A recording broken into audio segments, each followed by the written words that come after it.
Bruxaria existe? Essa pergunta, antiga como o mundo, ecoa em nossos ouvidos até hoje. Histórias de mandingas, rituais macabros e seres sobrenaturais povoam o imaginário popular. Mas, e quando a lenda se mistura com a realidade? No coração do Brasil, um caso intrigante desafiou a razão e marcou para sempre a memória de uma cidade. Uma história de horror e mistério, que até hoje divide opiniões e levanta questionamentos perturbadores. Prepare-se para conhecer o caso da Bruxa de Sapolândia. Uma jornada sombria pelos becos da alma humana, onde nada é o que parece.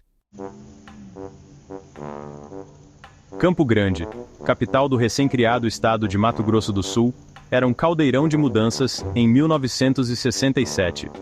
A cidade, que antes era apenas um ponto de passagem para viajantes e comerciantes, começava a se transformar em um centro urbano vibrante. As ruas, antes tranquilas e pouco movimentadas, agora estavam repletas de construções e novos empreendimentos. O antigo bairro de Sapolândia, rebatizado como Vila Carlota, ainda guardava em suas ruas de terra batida os ecos de um passado rural. As crianças brincavam livremente nas ruas, e as famílias se conheciam pelo nome, criando um forte senso de comunidade. O progresso chegava a passos largos, trazendo ares de modernidade, mas a vida na periferia ainda era marcada pela simplicidade e por crenças enraizadas. As novas construções e a chegada de serviços básicos como água encanada e eletricidade começavam a mudar a paisagem, mas o espírito comunitário permanecia intacto. Crenças essas que, por vezes, se misturavam com o medo do desconhecido, abrindo espaço para superstições e lendas, como as histórias de Curupira e Mula Sem Cabeça. Essas narrativas folclóricas eram passadas de geração em geração, mantendo viva a cultura e as tradições locais. Foi nesse cenário, entre o antigo e o novo, que a história de Célia de Souza e João Luiz da Silva começou a se entrelaçar com a teia de mistérios que envolveria a comunidade local. Eles se conheceram em uma dessas reuniões comunitárias, onde as histórias de assombração eram contadas à luz de velas, e logo se tornaram parte integrante da narrativa que moldaria a identidade de Campo Grande. Célia de Souza, uma mulher de beleza singular e olhar penetrante, era vista com desconfiança pelos moradores da Vila Carlota.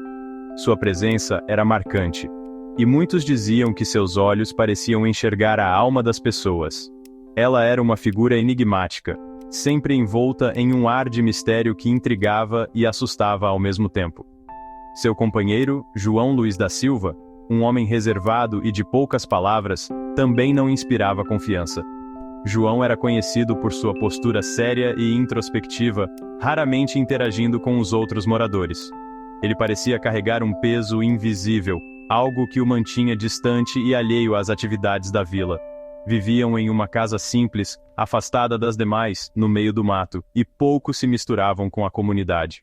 A casa, com suas paredes desgastadas e telhado de zinco, era um reflexo da vida isolada que levavam. O mato ao redor parecia proteger e, ao mesmo tempo, esconder os segredos que ali residiam. Corriam boatos sobre práticas estranhas, rituais noturnos com velas e oferendas à luz da lua, e conversas com entidades sobrenaturais. Diziam que Célia e João realizavam cerimônias misteriosas, invocando forças além da compreensão humana. As velas acesas e os cânticos sussurrados ao vento alimentavam a imaginação fértil dos moradores. Sussurros sobre sacrifícios de animais e oferendas a Exus e pombagiras ecoavam pelos becos da vila. As histórias se espalhavam rapidamente, cada vez mais distorcidas e assustadoras. O medo do desconhecido fazia com que os moradores evitassem a casa de Célia e João, temendo o que poderiam encontrar. A comunidade, movida pela curiosidade e pelo medo, começou a tecer uma aura de mistério em torno do casal. As reuniões noturnas dos moradores eram repletas de especulações e teorias sobre as atividades do casal.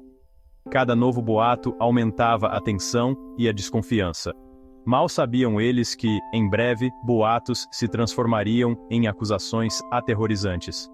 A linha tênue entre a curiosidade e a paranoia estava prestes a ser cruzada, e o destino de Célia e João seria selado por uma comunidade consumida pelo medo e pela ignorância. Em 11 de janeiro de 1969, uma denúncia anônima rompeu o silêncio que pairava sobre a Vila Carlota. Acusações terríveis recaíram sobre Célia e João: abuso sexual de crianças, tortura, realização de rituais macabros com a caveira de Dom Pedro I, brincadeira, claro, e até mesmo assassinato. A polícia, inicialmente cética, iniciou uma investigação. O que encontraram na casa do casal chocou a todos. Objetos estranhos, como ossos de animais, garrafas com cachaça, ervas e símbolos desenhados nas paredes, alimentavam a aura de mistério e terror. As buscas se intensificaram, e os moradores, tomados pelo pânico, começaram a apontar o dedo acusador para Célia e João. A comunidade, antes temerosa, agora clamava por justiça. Crianças, amedrontadas, descreveram em detalhes os abusos que teriam sofrido nas mãos de Célia e João. Relatos de rituais macabros, com direito a consumo de sangue e sacrifício de animais, chocaram a opinião pública. Adultos também se apresentaram como vítimas, afirmando terem sido dopados com garrafadas de cachaça e torturados pelo casal. O medo e a histeria se espalharam como rastilho de pólvora pela cidade.